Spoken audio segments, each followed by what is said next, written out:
amigos? Bienvenidos a un nuevo video. En esta ocasión quería hablarles acerca del estreno mundial que se hizo esta semana del Joker o del Guasón. Una película que está teniendo mucha prensa, mucha publicidad. No importa las redes sociales que abramos, allí está la publicidad para que veamos la película. Pero no solamente hablar de la película del Guasón, sino de muchas otras películas que toman al villano o que toman al malo como protagonista. Y esto es un concepto muy interesante, un concepto que se ha venido haciendo desde hace bastante tiempo en realidad, que es tomar al villano, tomar al malo o al narcotraficante. Podríamos mencionar a Pablo Escobar o a muchos otros malos que fueron tomados como protagonista. ¿Qué es lo que sucede cuando se toma al malo como protagonista? El que está viendo la película empatiza de alguna manera con el protagonista y se identifica con él. Pero esto al margen. Esta idea de querer explicar cómo el villano llegó a ser villano, esta explicación, porque hubo un proceso, porque no fue de la noche a la mañana, la persona mala no nació siendo mala, sino que hubo un proceso. Esta idea de tratar de explicar ese proceso, en realidad lo que trata de hacer es justificar la maldad, justificar el pecado, si lo queremos plantear en términos bíblicos. Pero esto no es algo simplemente que pasa en Hollywood, pasa en la historia, porque esto está basado en la relatividad moral. Por ejemplo, cuando nosotros leemos libros de historia, los historiadores por lo general suelen decir que no debemos juzgar con nuestros parámetros morales lo que otras culturas antiguas hayan hecho, porque ellos estaban basados en otros parámetros morales. Entonces dicen que tenemos que ver la historia de manera objetiva, entre comillas, y no juzgar los actos que se hicieron en la antigüedad con nuestras normas morales. Pero eso en realidad es una tontería. Es decir, ¿para qué nos sirve la historia si no podemos aprender de ella? ¿Para qué nos sirve la historia si no podemos criticarla moralmente, según nuestros parámetros morales? Por ejemplo, una persona que era sacrificada en el Imperio Maya, dedicada al dios Sol, ¿no?, que le abrían el pecho, es tan víctima como un protestante o un hereje que es asesinado en España al mismo tiempo. Es decir, las dos personas son víctimas, lo sepan o no, lo entiendan o no, lo crean o no, eso no cambia. Es decir, por más que el contexto haya sido distinto, por más que el contexto sea diferente al nuestro, son tan víctimas como una persona que muere asesinada en las calles hoy para robarles unas zapatillas.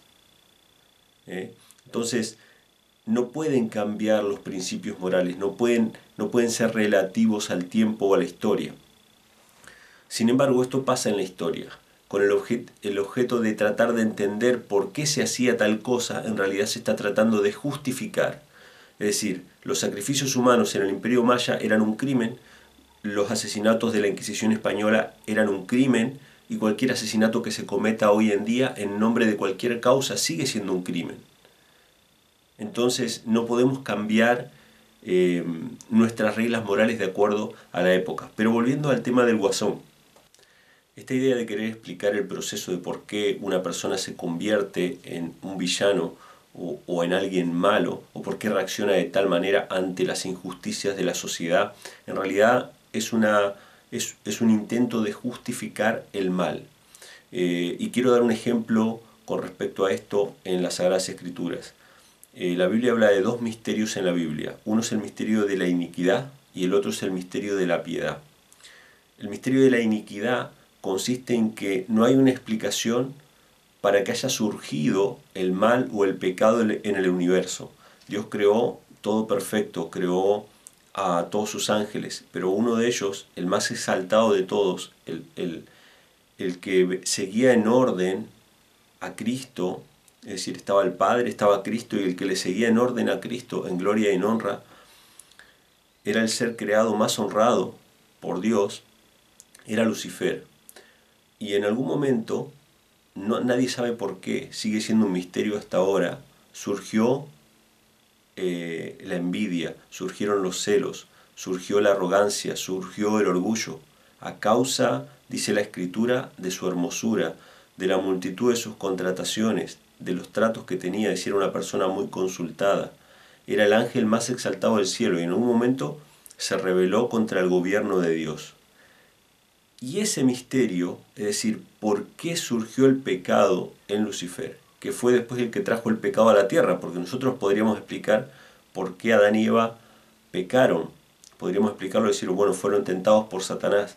Pero ¿por qué Satanás o Lucifer, que era Lucifer antes, se rebeló? Ese es un misterio que no tiene explicación. Nadie puede explicar, nadie puede desarrollar una serie de eventos que hicieron que Lucifer se rebelara. Es un misterio que no tiene explicación. Si tuviera una explicación, si pudiéramos trazar una línea con el proceso que llevó a la rebelión de Lucifer, si tuviera una explicación lógica, eso equivaldría a tener una justificación. Y si tuviera una justificación, dejaría de ser pecado. Sin embargo, tanto el Joker como muchas otras películas que ponen al villano como protagonista, lo que tratan de hacer al mostrar el proceso de cómo se convirtió en villano es tratar de justificar la rebelión, tratar de justificar el pecado y el crimen. Pero si el pecado y el crimen tienen una justificación, entonces deja de ser pecado y deja de ser crimen, y es simplemente una reacción natural, ¿sí? Una reacción natural a alguna cosa previa, es decir, en este caso, las injusticias sociales que sufrió el protagonista, ¿no? Una serie de padecimientos que recibe de parte de la sociedad lo llevan a reaccionar contra esa sociedad, obviamente convirtiéndose en un villano o en un asesino o en un criminal. Pero nosotros no podemos centrarnos en el misterio de la iniquidad, un misterio que no tiene explicación y que no lo vamos a resolver por más que lo intentemos. Tratar de explicar por qué Lucifer se rebeló. Y sería lo mismo que tratar de explicar por qué un asesino mató a alguien. No hay una explicación.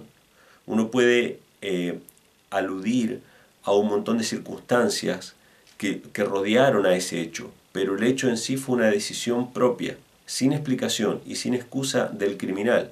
Si tuviera una explicación o tuviera una excusa, dejaría de ser un crimen, dejaría de ser pecado. Entonces yo propongo más que centrarnos en el misterio de la iniquidad, deberíamos centrarnos en el misterio de la piedad. ¿En qué consiste el misterio de la piedad?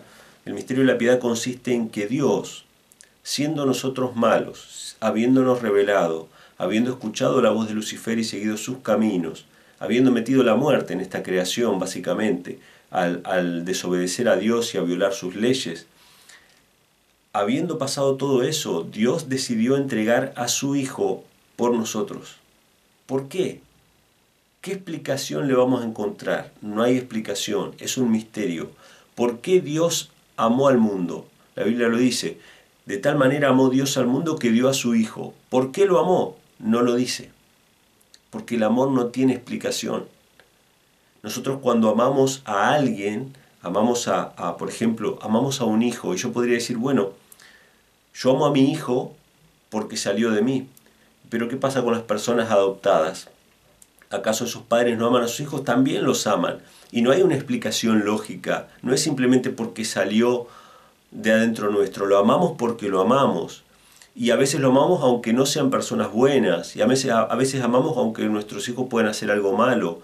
Y a veces somos amados aunque nosotros somos malos. Entonces el amor en sí mismo no tiene una explicación. Pregúntenle a una madre que tiene a su hijo preso en la cárcel si no lo va a ir a visitar. Por supuesto que hay casos, hay excepciones donde hay madres desnaturalizadas, pero por lo general una madre ama a su hijo aunque sea un delincuente.